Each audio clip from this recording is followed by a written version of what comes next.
अस्सलामुअलैकुम। I hope आप हैरियत से होंगे। आज मैं अनबॉक्सिंग करने जा रहा हूँ। मोबाइल है, इसकी आज होगी अनबॉक्सिंग। तो इसको करते हैं ओपन मुनीब, और इससे हम करते हैं अनबॉक्सिंग। ये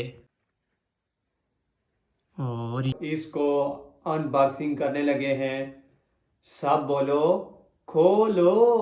बताओ कौन सा डब्बा खोले। ये देखें जी, यहाँ से सैमसंग A06 मोबाइल निकला है। सोचा था हो सकता है डब्बा खोलने से बाइक ही निकल आए, लेकिन यहाँ तो मोबाइल निकला है। ये मोबाइल है। ये क्या 5 minutes later. वो ऑन हो चुका है जी। अभी ऑन हो रहा है, अभी देखते हैं और क्या होता है। ऑन हो जाना। ऑन ना हुआ तो सारी डील कैंसल। नींबू कोई नहीं, सॉरी ऑर्डर कैंसल। एक एक पाई की हिसाब करूंगा। अच्छा, ऑन ही नहीं हो रहा यार, ये क्या क्या वजह हो सकती है। हो 2 hours later. आखिरकार ये ऑन हो चुका है जी।